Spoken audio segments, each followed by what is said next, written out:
मिनश्शैतानिर्रजीम बिस्मिल्लाहिर्रहमानिर्रहीम अल्लाहुम्मा सल्लि अला मुहम्मद व अला आलि मुहम्मद कमा सल्लैता अला इब्राहीम व अला आलि इब्राहीम इन्नका हमीदुम मजीद अल्लाहुम्मा बारिक अला मुहम्मद व अला आलि मुहम्मद कमा बारकता अला इब्राहीम व अला आलि इब्राहीम इन्नका हमीदुम मजीद।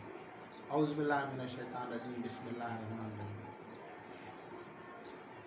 आज हम एक ऐसा रूहानियत के बारे में ही सवाल है। कुछ दोस्तों ने जब रूहानियत पे गुफ्तगू की तो अब्दालों का मौजू खुलाया। अब्दाल क्या है?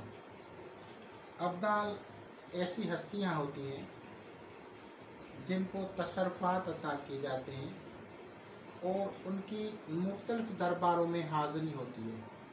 जैसा कि गुज़श्ता वीडियोज़ में मैंने बताया था कि जिन अब्दालों की हाज़िरी सैयदना हज़रत अली अलैहिस्सलातु वस्सलाम या सैयदना मौला अली अलैहिस्सलातु वस्सलाम के दरबार अक़दस में होती है, वो सिर्फ़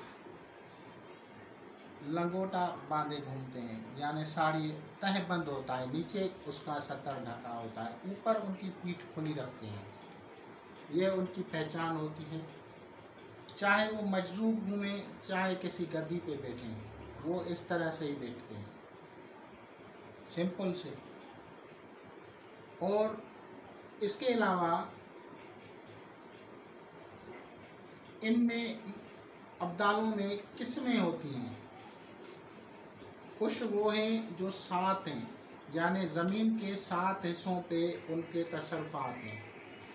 कुछ वो हैं जो 4 हैं। 4 का मतलब है वो जिनकी ज़मीन पे 4 हिस्सों पे तसर्रुफ़ात, अलग अलग हिस्से पे तसर्रुफ़ होता है। 4 बंदे होते हैं वो।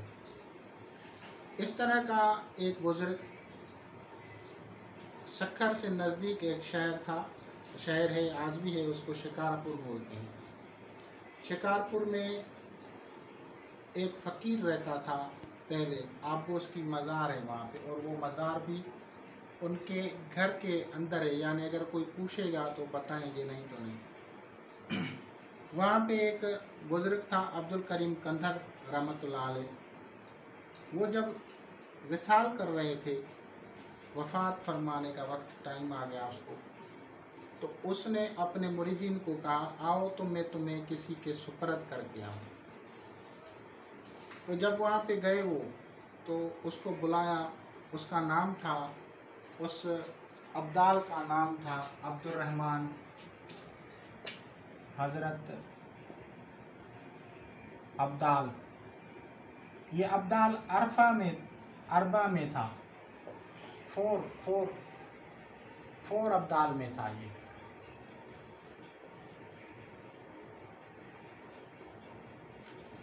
इसका नाम था हज़रत अब्दुर्रहमान,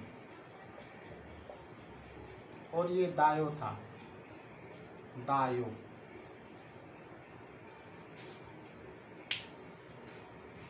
ये दायो सिंधी में उस कौम को कहा जाता है जो पुराने दौर में लोगों को के यहाँ घरों में जब कोई विलादत होती थी किसी बेटे का या बेटी की, तो जो बड़ी बूढ़ियाँ जाती थीं बच्चे को डिलीवरी करवाने के लिए। उस दौर में हॉस्पिटल्स नहीं थी पुराने दौर में, तो जो औरतें जाती थीं, बूढ़ी औरतें, ओल्ड एज, तो उसको फिर वो जब वो बच्चा पैदा होता था तो उसको हर घर वाले अगर अमीर होते थे तो उसको फिर ज़्यादा कुछ नवाजते भी थे, और अगर गरीब होते थे तो भी फिर उसको माँ बोल के और कुछ ना कुछ तोहफे में देते थे। तो ये उस दौर का रवाज था। हॉस्पिटल सिस्टम नहीं था उस दौर में, तो ये उसको सिंधी में दायो कहा जाता है। और इस कास्ट में ये एक बहुत बड़े बुजुर्ग गुजरे, हज़रत अब्दुर्रहमान दायो रहमतुल्लाह अलैह।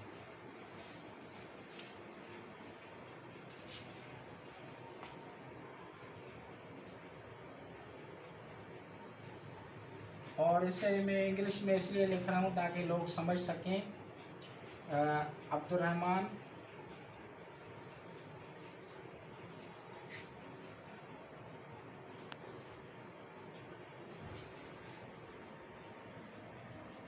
दायो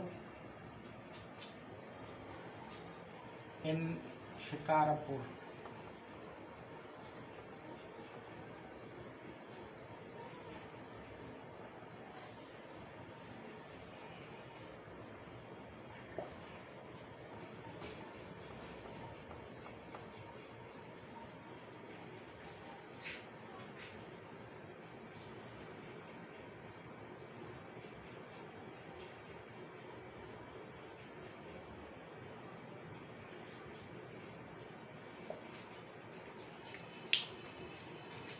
तो हज़रत अब्दुल करीम कंदर रहमतुल्लाह अलैह जब उसके पास पहुँचे तो उसको बुलाया और ये आया। अब अब्दाल या जो मस्त होते हैं उनकी एक निशानी ये भी होती है कि वो तोतले होते हैं, यानी बोलते कम है और अगर बोलते हैं तो थोड़ा बहुत समझ में आता है, थोड़ा बहुत का। तो उन्होंने अपने आप में गुफ्तगू की और फिर उसने उसको कहा मैं आपके मुरीद संभाल लूँगा।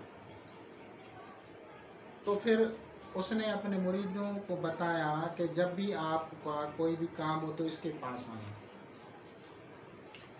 अब उसका हज़रत अब्दुल करीम कंदर रहमतुल्लाह अलैह का जो था वो विसाल हो गया, इस दुनिया से वो पर्दा फरमा गए। तो उसके बाद उसका एक मुरीद उस दौर में सखर में एक बुजुर्ग था, वो अब्दाल था, लेकिन वो 40 अब्दालों में से था, यानी उसका नाम था काजी बाबा, हज़रत अब्दुल खालिक अल मारूफ काजी बाबा। ये अब्दाल था, ये सखर से था, सखर सिंध। अब भी इसकी वहाँ पे मज़ार है, सखर सिंध। और ये 40 में से था, यानी 40 अब्दालों में से था।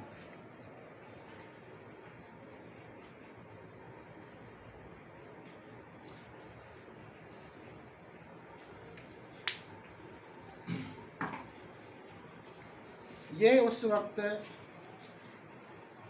वो जो 4 अब्दालों में से था अब्दुर्रहमान, वो अपने घर में रहता था और जिन लोगों ने उसको देखा उन्होंने कहा उनके नाखून बड़े हुए थे, बाल बड़े हुए थे, वो जज़ब के कैफियत में कभी कुछ बात कह दी कभी नहीं कही। लोग जाते थे दुआ करवाने के लिए। अब कोई बंदा था जब उसका मुरीद हज़रत अब्दुल करीम का, तो वो उसके पास गया कि मैं जा रहा हूँ काजी बाबा के पास, ऐसा नहीं कि वो कुछ कह दे। तो अब्दुर्रहमान दायो रहमतुल्लाह अलैह ने कहा कि उस काजी बाबा को क्या ताकत है कि तुम्हें कुछ कह सके। मैं दुनिया के चौथे हिस्से पे तसर्रुफ रखता हूँ, चौथे हिस्से का तसर्रुफ मालिक हूँ। अब उसने ये कहा, मतलब यानी उसने कहा कि मैं चौथे हिस्से वाला अब्दाल हूँ, जो 4 बड़े अब्दाल होते हैं उनमें। और उसके लिए कहा काजी बाबा के लिए कि इसका ये बैठा तो सखर में है, लेकिन इसकी जो रूहानी तसर्रुफात हैं वो अफ़गानिस्तान के मुल्क पे हैं। आप जाओ, आपको कुछ भी नहीं कहेगा। तो बहुत सारे लोग फिर काजी बाबा के पास जाते थे ज़ियारत करने के लिए। हमारे जो वालिद साहब थे वो भी अपने दौर में गए, वो वहाँ उस दौर में यंग थे, तो वो तो बूढ़ा था हज़रत साहब। तो हज़रत जो काजी बाबा रहमतुल्लाह अलैह था, ये बुरान हालत में रहता था और लोग दुआएं लेने आते थे। अब जब बात निकली है तो एक और भी उसके साथ बात कर दूं कि उसके तसर्रुफात में ज़हरा थी, तसर्रुफात में ज़हरा सयारा का कोई अमल था, रूहानियत थी। तो जो हमारे गांव का था, उसने उसको औलाद के लिए दुआ की, तो उसने उसको 6 अंगूर दिए थे, यानी उसको 6 बेटे होंगे, तो उसको 6 बेटे हुए। और किसी और बंदे ने उस दौर में कहा था कि मैं गरीब हूँ, मुझे कुछ नहीं है, तो उसने उसको शेर लिख के दिया कि जाके गेम खेलो। वो क्योंकि गेम खेलते थे उस दौर में, जिसे जुआ बोलते हैं, तो उसने शे ही खेला और उसको कहा कि एक हफ्ते के लिए सिर्फ शे आपका नंबर है। तो वो शे नंबर लगा रहा था और वो जीत रहा था। तो इससे दोनों वाक़यात में एक चीज़ मुश्तरक है कि उसकी रूहानियत शे में थी। अब आते हैं इसकी तरफ कि वो अरबा अब्दाल जो होते हैं ये किसके ज़ेर तसर्रुफ़ होते हैं। उस दोस्त ने मुझसे सवाल किया था कि ज़ेर तसर्रुफ़ किसके होते हैं। तो मेरे भाई, ये जो दुनिया है, ये स्टेट है, इसके जो 4 अब्दाल जो हुकूमत करते हैं, जिसको तसर्रुफ़ात हासिल होते हैं, उनकी वो ज़ेर निगरानी होते हैं सैयदना हज़रत इमाम मूसा रज़ा अलैहिस्सलाम या इमाम अली रज़ा अलैहिस्सलाम, जो कि मशहद शरीफ में है। ये 4 जो अब्दाल जिस दौर में भी होंगे इसके ज़ेर तसर्रुफ़ रहेंगे और उनकी हाज़िरी वहाँ पे लिखी होती है। वो वहाँ पे रूहानी तौर पे कब भी वहाँ जा सकते हैं। अब मैंने आप लोगों को बताया कि ज़मीन के तसर्रुफ़ात रखने वाले 4 जो हैं वो हज़रत इमाम अली रज़ा अलैहिस्सलाम ईरान मशहद वालों के ज़ेर तसर्रुफ़ मातहत रहते हैं और उनकी ड्यूटी वहाँ पे होती है। इसी तरह दीगर जो हस्तियाँ होती हैं उनके अलग अलग से तसर्रुफ़ात होते हैं। काजी बाबा रहमतुल्लाह अलैह जब इस दुनिया में थे तो हमारे बुज़ुर्गान, जो हमारे सिलसिले के बुज़ुर्ग हैं, वो जब जाना चाहते थे तो वहाँ से 2-3 किलोमीटर पहले ही जब होते थे तो वो लोगों से अजरक या कपड़ा या धोती छीन के लेता था कि जल्दी करें, पाक आने वाले हैं, यानी पाक हस्तियाँ आने वाले हैं। उनके सामने वो अपना सत्तर नहीं दिखाता था, यानी वो सिर्फ शहर में एंट्री करते थे तो वो अपना पर्दा ढांक देते थे। तो इंशाअल्लाह ताला अज़ीज़ आपको इससे रूहानी जो है सबक और जो है रहनुमाई हासिल होगी आप लोगों को इन वीडियो से। खुदा हाफ़िज़।